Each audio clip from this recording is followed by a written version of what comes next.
தலைவர் ஈர ராமதாஸ்.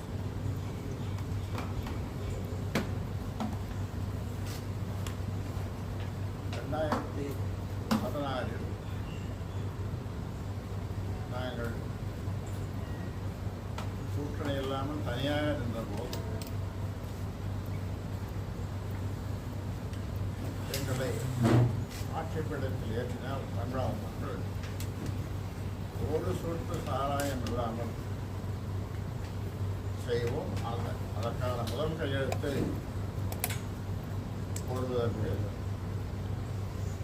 எங்களுடைய கௌரவ தலைவர் ஒரு எழுதுகோலை பேனாவை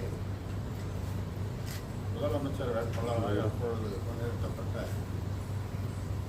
அன்புமணியிடம் கொடுத்ததை உங்களுக்கு ஞாபகம். இப்படி முதல்ல கள்ளக்குறிச்சி கள்ளச்சாராய சாவுகள் முழுமையானவை. இதற்காக முதலமைச்சர் ஸ்டாலின் பதவி விலக வேண்டும் என்று உங்கள் மூலமாக சொல்லுவோம். கள்ளக்குறிச்சி மாவட்டம் கருணாபுரம் பகுதியில் கள்ளச்சாராயம் குடித்து உயிரிழந்தவர்களின் எண்ணிக்கை இந்த காலை நிலவரப்படி 38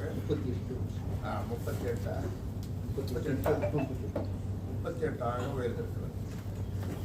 50க்கும் மேற்பட்டோர் பல்வேறு மருத்துவமனைகளில் மருத்துவம் பெற்று வருகின்றனர். கள்ளச்சாராயத்திற்கு இவ்வளவு பேர் உயிரிழந்திருப்பது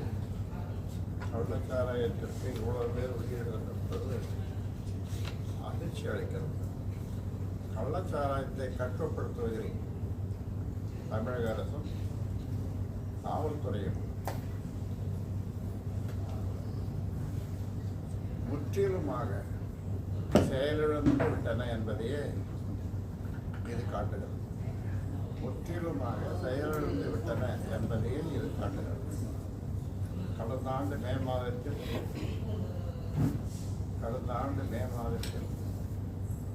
எழுத முடிந்தவங்களால என்ன எழுத ரொம்ப வேகமாக போகலையா? கடந்த ஆண்டு மே மாதத்தில் மரக்காணம் மதுராந்தகம் பகுதியில் கள்ளச்சாராயம் பிடித்து 30க்கும் மேற்பட்டோர் உயிரிழந்தனர். அதன் பிறகாவது தமிழக அரசு விழித்துக் கொண்டு கள்ளச்சாராய விற்பனையை தடுத்திருக்க வேண்டும். ஆனால் அதை செய்ய அரசு தவறிவிட்டது. சட்டப்பேரவை இன்று கூடும் நிலையில் அதில் இது குறித்து எதிர்க்கட்சிகள் சிக்கல் எழுப்பும் என்பதால் இந்த விவகாரத்தை மூடி மறைக்க அரசு முயன்றது. அதற்காக கள்ளக்குறிச்சி மாவட்ட ஆட்சியர்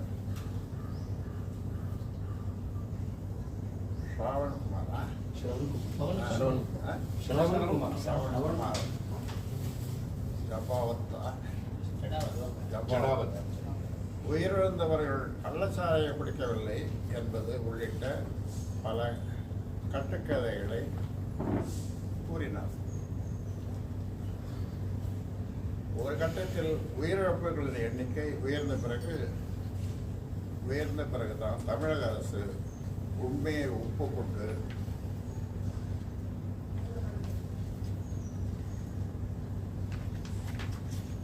மாவட்ட ஆட்சியரை மாற்றம் செய்தது. காவல் கண்காணிப்பாளர் உள்ளிட்ட காவல் அதிகாரிகள் இடைநீக்கம் செய்யப்பட்டு உள்ளனர்.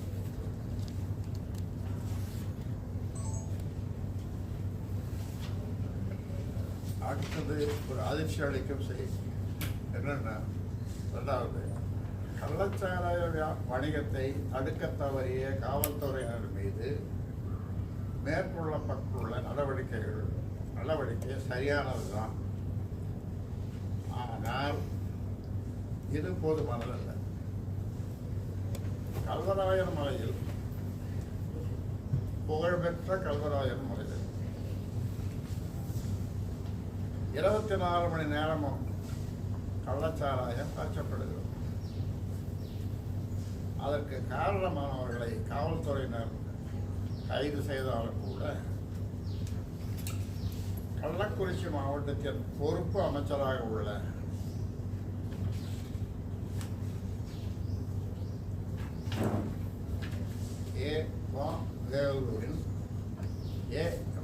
வேலுவின் ஆதரவாளரான ரிஷிவந்தியம் தொகுதி சட்டப்பேரவை உறுப்பினர்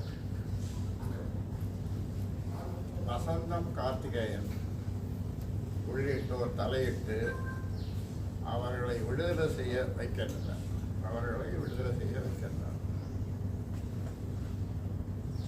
இதற்கு முன்னால் அவர் சொன்னார்,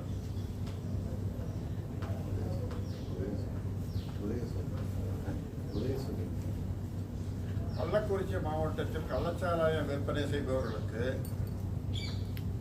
ஆளும் கட்சியின் முழுமையான ஆதரவு. கள்ளச்சாராய சாவு தொடர்பாக கண்ணுக்குட்டி என்கிற கோவிந்தராய் கைது செய்யப்பட்டுள்ளார். அண்மையில் நடைபெற்ற மக்களவைத் தேர்தலில் கள்ளக்குறிச்சி தொகுதியில் வெற்றி பெற்ற திமுக வேட்பாளர் மலையரசனுக்கு வாழ்த்து தெரிவித்து கள்ளக்குறிச்சி 4 முனை சந்திப்பில் சாராய வியாபாரி கோவிந்தராஜ் பதாகை வைத்துள்ளார். அந்த அளவுக்கு சாராய வணிகர்களுக்கும் திமுகவுக்கும் நெருங்கிய தொடர்பு. கள்ளச்சாராய விற்பனையையும் சாவுகளையும் தடுக்க தவறிய உள்துறைக்கு பொறுப்பு வகிக்கும் முதலமைச்சர் மு.க. ஸ்டாலின்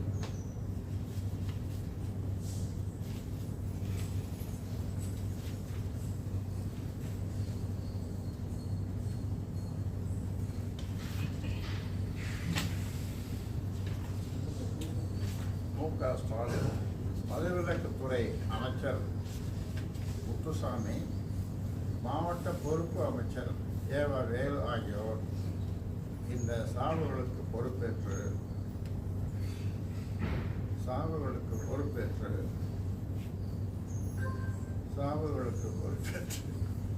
பதவி விலக வேண்டும்.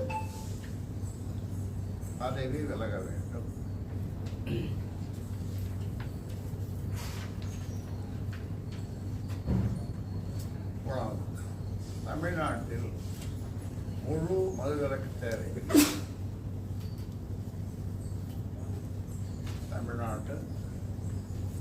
தமிழ்நாடு டாஸ்மாக், அரசு விற்கின்ற சாராயம், இது கள்ளச்சாராயம், அப்புறம் கஞ்சா, இன்னும் பல்வேறு போதை, இதெல்லாம் இந்த எல்லாவற்றிலும் தமிழ்நாடு அப்படியே தள்ளாடுகிறது.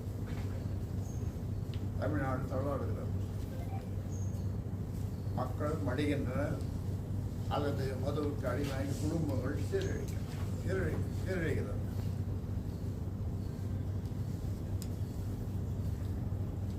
தமிழ்நாட்டில் இருக்கிற ஆணோ பெண்ணோ அல்ல படித்தவர்களோ படிக்காதவர்களோ மது வேண்டுமா வேண்டாமா என்று கேட்டால் குடிப்பவன் கூட, குடிப்பழக்கம் இருக்கிறவன் கூட, தொடர்ந்து குடிக்கிறவன் கூட வேண்டாம் இருப்பதாலே நான் குடிக்கிறேன், அது எவ்வளவு கெடுதல் என்பது என் வீட்டுக்கு தெரியும். அப்படி அந்த அளவுக்கு இன்றைக்கு தமிழ்நாடு தள்ளாடுகிறது மதுவில்.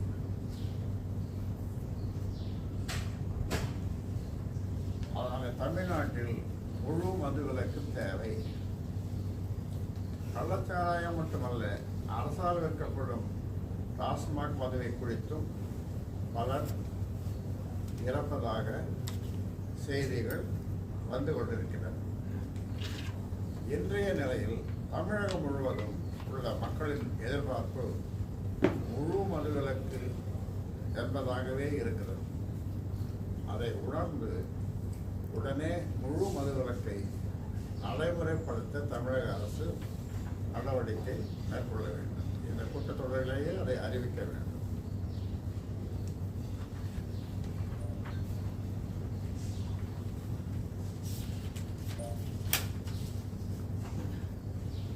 மக்களுக்காக, தமிழ்நாட்டு மக்களுக்காக, குடும்பங்களுக்காக, குழந்தைகளுக்காக, பெண்களுக்காக நாம் ஆட்சி செய்கிறோம் இல்லையா?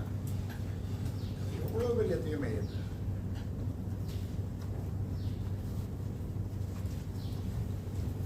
அடுத்தது, தமிழ்நாட்டில் சாதிவாரி மக்கள் தொகை கணக்கெடுப்பு சட்டப்பேரவையில் தீர்மானம் இயற்றுங்கள். தமிழ்நாட்டில் சாதிவாரி மக்கள் தொகை கணக்கெடுப்பு நடத்தப்பட வேண்டும் என்பதுதான் அனைத்து தரப்பு மக்களின் கோரிக்கையாகவும் உள்ளது. தமிழக அரசை இந்த கணக்கெடுப்பை நடத்த முடியும்.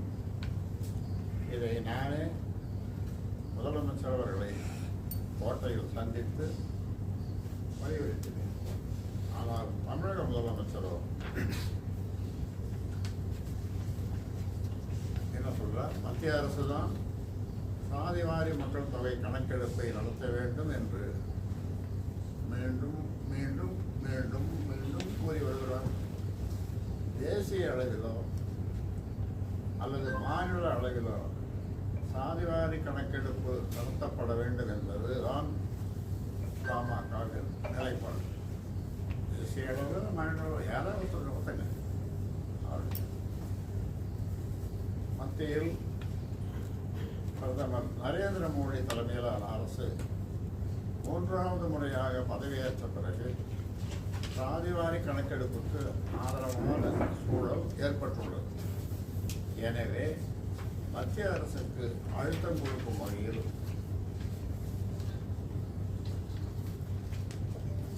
தேசிய அளவில் சாதிவாரி மக்கள் தொகை கணக்கெடுப்பு நடத்த கோரி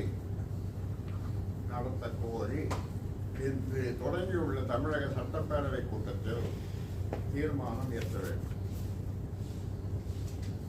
மக்களவையில் தமிழகத்தைச் சேர்ந்த அனைத்து உறுப்பினர்களும் இதற்காக குரல் கொடுக்க வேண்டும். அடுத்த 3 மாதங்களில் சாதிவாரி மக்கள் தொகையை நடத்த மத்திய அரசு முன்வராவிட்டால் தமிழக அரசு அதன் சார்பில் சாதிவாரி கணக்கெடுப்பு நடத்த வேண்டும். தமிழக அரசே பண்ணலாம், ஒரே மாதத்தில் பண்ணலாம். ஒரே மாதத்தில் அதை நடத்தி முடிக்கலாம். அது பல முறை சொன்னால் நேரிலையும் போய் கோட்டையில் வருமானு சொன்னேன். ஆனால்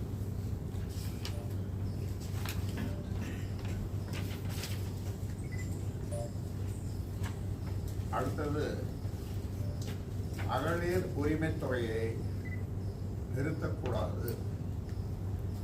திமுக ஆட்சிக்கு வந்தால் அனைத்து குடும்ப தலைவர்களுக்கும் மாதம் ரூபாய் 1000 வீதம் மகளிர் உரிமை தொகை வழங்கப்படும் என்று தேர்தல் அறிக்கையில்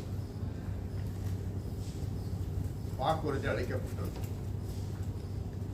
திமுக தேர்தல். ஆனால் ஆட்சிக்கு வந்து 2.5 ஆண்டுகள் வரை மகளிர் உரிமை தொகையை வழங்காமல் மக்களவைத் தேர்தலை கருத்தில் கொண்டு கடந்த செப்டம்பர் மாதம் முதல் தலா ரூபாய் 1000 உதவித்தொகை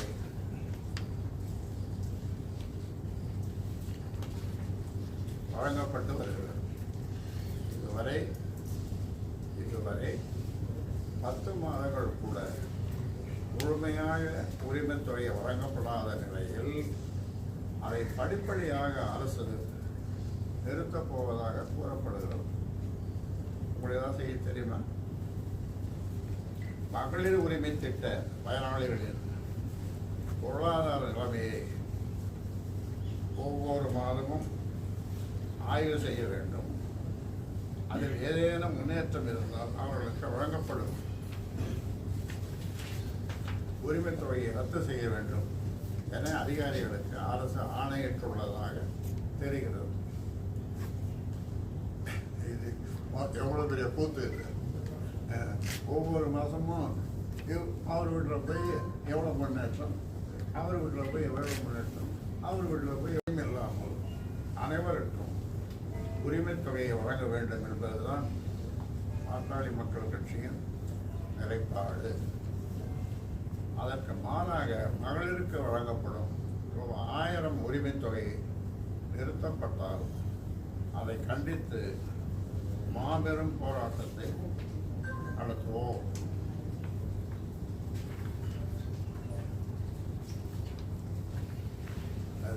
திரும்ப திரும்ப சொல்றேன். இது அதுக்கு முன்னாலேயே சொல்லியிருக்கேன் உங்ககிட்ட, இப்பொழுதும் சொல்றேன். ஏன்னா இது ரொம்ப முக்கியமான ஒன்று. மின்சார கட்டணத்தை உயர்த்தினால் மக்கள் புரட்சி பிடிக்கும். தமிழ்நாட்டில் ஜூலை மாதம் முதல் வீடுகள் மற்றும் கடைகளுக்கான மின்சார கட்டணத்தை 4.38 விழுக்காடு அளவுக்கு உயர்த்த தமிழக அரசு முடிவு செய்திருக்கிறது. இதனால் ஒரு யூனிட்டுக்கு மின்சார கட்டணம் 50 காசு வரை உயரும். இந்த மின்சார கட்டண உயர்வை கைவிட வேண்டும் என்று பாட்டாளி மக்கள் கட்சி பலமுறை வலியுறுத்தியுள்ளது. ஆனால் மக்களவைத் தேர்தலில் வெற்றி பெற்றுவிட்ட வெற்றி பெற்றுவிட்டோம் என்ற நிலையில் மின் கட்டணத்தை உயர்த்த அரசு தீர்மானித்துள்ளது. கடுமையான விலைவாசி உயர்வால் மக்கள் பாதிக்கப்பட்டுள்ள நிலையில் மின் கட்டணத்தை மீண்டும் உயர்த்துவது மக்களின் துயரங்களை அதிகரிக்கும். ஆண்டுக்கு ரூபாய்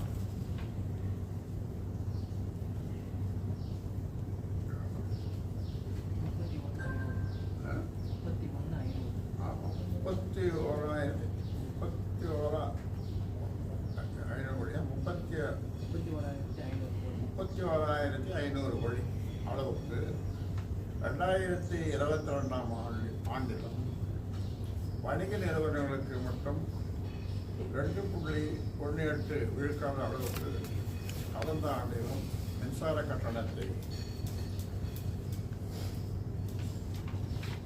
உயர்த்தியதன் மூலம் கடந்த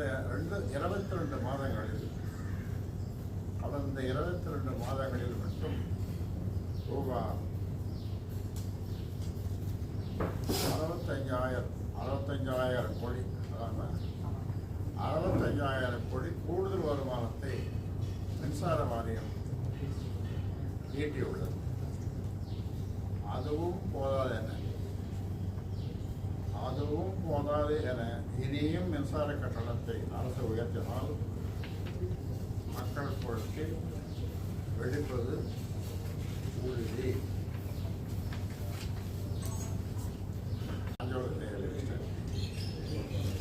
அதை அரசே நடத்த வேண்டும் அல்லது தொழிலாளர்களிடம் ஒப்படைக்க வேண்டும்.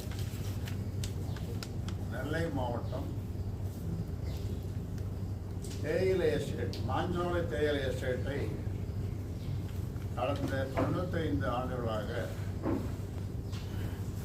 குத்தகை அடிப்படையில் நடத்தி வந்த பாம்பே பர்மா நிறுவனம்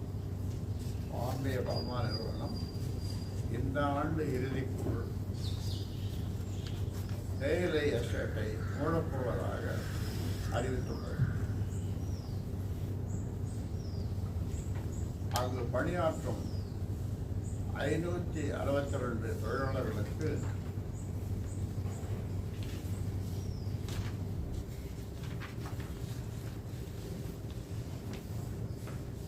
குறைந்தபட்ச இழப்பீடாக ரூபாய் 2.22 லட்சம் அறிவிக்கப்பட்டுள்ளது. 2.22 லட்சம் அறிவிக்கப்பட்டுள்ளது. வேலையையும் வாழ்வாதாரத்தையும் இழந்து நிற்கும் அவர்களுக்கு இந்த இழப்பீடு எந்த வகையிலும் போதாது.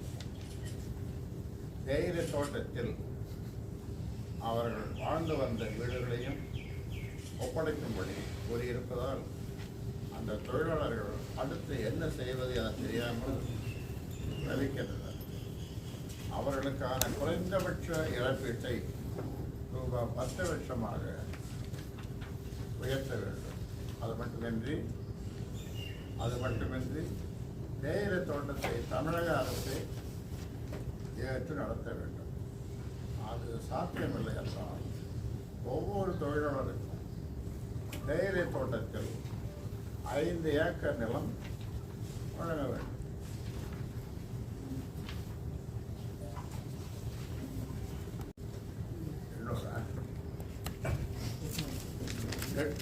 எண்ணூறு ஊக்கத்தொகை வேண்டும். 2024-25 ஆண்டில் 2024-25 ஆண்டில் நெல்லுக்கான குறைந்தபட்ச ஆதரவு விலையை குவிண்டாலுக்கு ரூபாய் 117 உயர்த்தி வழங்க மத்திய அமைச்சரவை ஒப்புதல் அளித்திருக்கிறது. இதன் மூலம் சாதாரண ரக நெல்லுக்கான கொள்முதல் விலை ரூபாய் 2300 ரூபாயாகும். சன்ன ரக நெல்லுக்கான கொள்முதல் விலை ரூபாய் 2320 உயர்ந்திருக்கிறது. இது போதுமானதல்ல. ஒரு குவிண்டால் நெல்லுக்கான உற்பத்தி செலவு ரூபாய் 2017 மதிப்பிடப்பட்டிருக்கிறது. MS சுவாமிநாதன் குழுவின் பரிந்துரைப்படி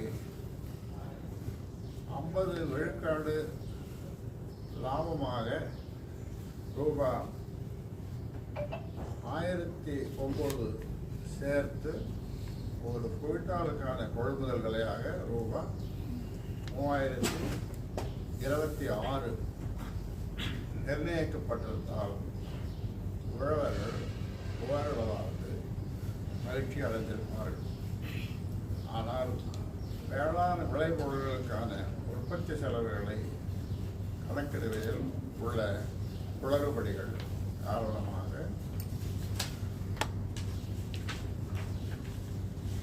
நெல்லுக்கான உற்பத்தி செலவு குறைவாகவே மதிப்பிடப்படுகிறது. இது தவறு. ஒடிசா புதிதாக பதவியேற்றுள்ள பாரதிய ஜனதா அரசு அதன் தேர்தல் வாக்குறுதியை நிறைவேற்றும் வகையில் ஒரு குவிண்டால் நெல்லுக்கான கொள்முதல் விலையை ரூபாய் 3100 உயர்த்த முடிவு செய்துள்ளது. அதேபோல் குவிண்டாலுக்கு ரூபாய் 800 ஊக்கத்தொகையை சேர்த்து சாதாரண ரக நெல்லுக்கு ரூபாய் 3100 சன்ன ரக நெல்லுக்கு ரூபாய் 3120 கொள்முதல் விலையாக வழங்க வேண்டும், ரத்து செய்ய வேண்டும். பல்கலைக்கழகங்கள் கல்லூரிகளின் உதவி பேராசிரியர் பணிக்கும் முனைவர் பட்ட ஆய்வுக்கும் தகுதி பெறுவதற்கான UGC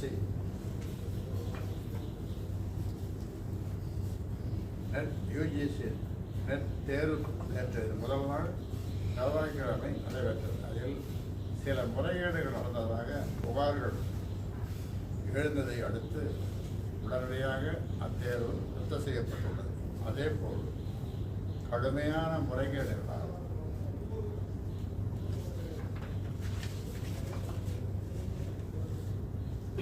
பாதிக்கப்பட்ட 2024 ஆண்டுக்கான நீட் தேர்வையும் ரத்து செய்ய வேண்டும்.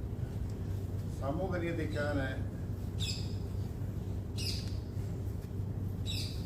நீட் தேர்வை நிரந்தரமாக ரத்து செய்யவும் அரசு நடவடிக்கை எடுக்க வேண்டும். சமூக நீதிக்காக நீட் தேர்வை நிரந்தரமாக ரத்து செய்ய வேண்டும். நியாய விலைக்கடைகளில் துவரம் பருப்பு, பாமாயில் உடனே வழங்க வேண்டும். தமிழ்நாட்டில் உள்ள நியாய விலைக்கடைகளில் குடும்ப அட்டைதாரர்களுக்கு சிறப்பு பொது விநியோக திட்டத்தின் கீழ் வழங்கப்பட வேண்டிய துவரம் பருப்பு, பாமாயில் ஆகியவை தொடர்ந்து 3வது மாதமாக ஜூன் மாதத்திலும் வழங்கப்படவில்லை. மே மாதம் வழங்கப்பட வேண்டிய அந்த பொருட்கள் ஜூன் முதல் வாரத்திற்குள் வழங்கப்படும் என்றும் அறிவிப்பு வெளியிட்ட தமிழக அரசு இன்று வரை அப்பொருட்கள் வழங்கப்படாத நிலையில் அதற்கான காரணம் என்ன என்பது குறித்து எந்த விளக்கத்தையும் அரசு இதுவரை வெளியிடவில்லை. வெளிச்சந்தையில் 1 கிலோ துவரம் பருப்பு ரூபாய் 180 வரையிலும், 1 கிலோ பாமாயில் 125 வரையிலும் விற்பனை செய்யப்படுகிறது. நியாய விலை கடைகளில் துவரம் பருப்பு, பாமாயில் ஆகியவை வழங்கப்படாததால் அவற்றை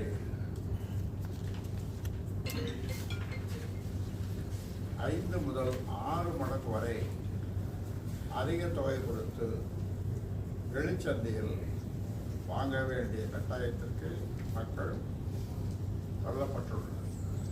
கடைகளில் துவரம் பருப்பு, பாமாயில் ஆகியவற்றை தடையின்றி வழங்க வேண்டும். விக்கிரவாண்டி தொகுதி இடைத்தேர்தலில் பாட்டாளி மக்கள் கட்சி வேட்பாளரான சி. அன்புமணி அறிவிக்கப்பட்டு வேட்பு மனு தாக்கல் செய்துவிட்டார். அவருக்கு தேசிய ஜனநாயக கூட்டணியில் உள்ள அனைத்து கட்சிகளும் ஆதரவு தெரிவித்துள்ளனர். தேர்தல் பணியாற்ற பாட்டாளி மக்கள் கட்சி மற்றும் கூட்டணி கட்சி நிர்வாகிகளை உள்ளடக்கிய தேர்தல் பணிக்குழுக்கள்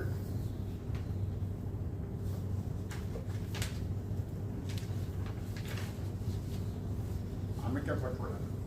அடுத்த வாரம் முதல் நானும்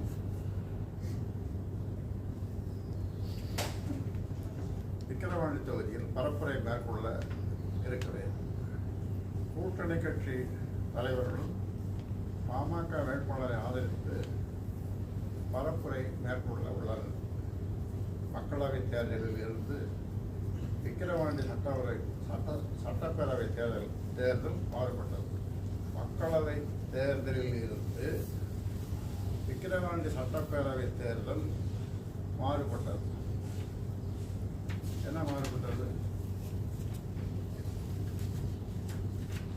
அரசு மீதான கோபத்தை விக்கிரவாண்டி இடைத்தேர்தலில் மக்கள் காட்டுவார்கள். இந்த தேர்தலில் திமுக தோல்வி அடைவதும் பாமக வெற்றி பெறுவதும் உறுதி. இது 2026 சட்டமன்ற தேர்தலுக்கான ஒரு முன்னோட்டமாக அமையும். திமுக எந்த தொகுதியிலையும் இப்போ வெற்றி பெறாது. அடுத்து வர தேர்தலிலும் 26 திமுக முடியும்.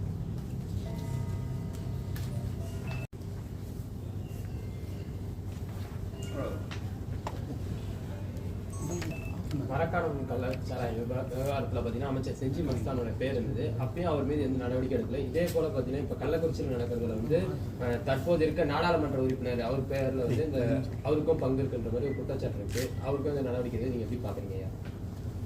மரக்காண கலவரத்தில் மஸ்தானுக்கு தொடர்பு இருந்தது அப்படின்னு சொன்னாங்க. அவர் மீது நடவடிக்கை எடுக்கல. இப்போ நாடாளுமன்ற உறுப்பினர் மலையரசனுக்கும் இதில் தொடர்பு இருக்குன்னு சொல்றாங்க. அவர் மீதும் திமுக அரசு நடவடிக்கை எடுக்கல. அது எப்படி பாக்குறீங்க? நீங்க எப்படி பாக்குறீங்களா? ஊடகங்கள் எப்படி பார்க்குறோம், மக்கள் எப்படி பார்க்குறோம், அப்படிதான் அது ஆட்சியாக நடக்குது. என்ன கேள்வி கேட்பீங்க? விக்கிரவாண்டி இடைத்தேர்தலை புறக்கணிக்கப் போவதாக அதிமுக அறிவித்திருக்கிறது. அந்த கட்சியின் ஆதரவை நீங்கள் கேட்டு பெறுவீர்களா அப்படின்னு ஒரு கேள்வி நீங்கள் கேட்பீங்க. கேட்பீங்க தானே? கண்டிப்பாக கேட்பீங்க. அதற்கான பதில் சொல்கிறாங்க, கேட்பீங்க. விக்கிரவாண்டி இடைத்தேர்தல் என்பது வழக்கமான இடைத்தேர்தல் அல்ல. விக்கிரவாண்டி இடைத்தேர்தல் என்பது வழக்கமான இடைத்தேர்தல் அல்ல. மக்கள் விரோத ஆட்சி நடத்தி வரும் திமுகவை மக்களிடம் அம்பலப்படுத்தி வீழ்த்துவதற்கான தேர்தல். அதனால்தான் பாட்டாளி மக்கள் கட்சி தேசிய ஜனநாயக கூட்டணியின் அங்கமாக போட்டியிடுகிறது. அதிமுக இந்த தேர்தலை புறக்கணித்துள்ளது. இந்த தேர்தலில் பெரிய அளவில் முறைகேடு நடக்கும், ஜனநாயகம் படுகொலை செய்யப்படும் என்றெல்லாம் தேர்தல் புறக்கணிப்புக்காக அதிமுக கூறியுள்ள காரணங்கள் எல்லாம் உண்மையிலும் உண்மை. இப்போதே திமுகவின் அத்துமீறல்கள் தொடங்கிவிட்டன. ஆனாலும் அவை அனைத்தையும்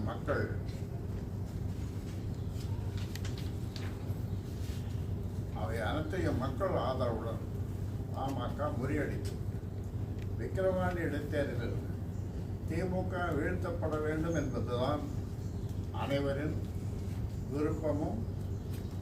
திமுக வீழ்த்தப்பட வேண்டும் என்பதுதான் அதிமுகவினரின் நோக்கமாக இருக்கும். அதற்கான வேலைகளை அவர்கள் செய்வார்கள் என்று நான் உறுதியாக நம்புகிறேன். திமுகவுக்கு எதிரான, இது ரொம்ப முக்கியமான, திமுகவுக்கு எதிரான பொது வேட்பாளராக பாமக வேட்பாளர் சி. அன்புமணியை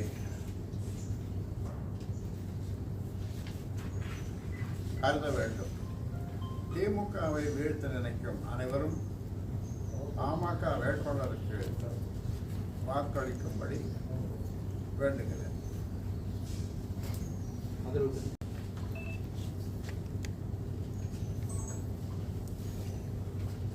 விக்கிரவாண்டி தொகுதியில் அதிமுகவும் தேமுதிகவும் புறக்கணிச்சுக்கிறாங்க.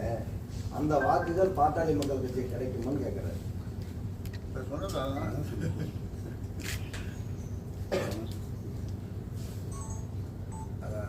மக்கள் திமுக தவிர மற்ற எல்லா கட்சிகளும் கடும் கோபத்தில் இருக்கிறார்கள். இந்த திமுகவை வீழ்த்த வேண்டும், இந்த வேட்பாளரை வீழ்த்த வேண்டும் என்று எல்லோரும் களத்தில் இறங்கியிருக்கிறார்கள்.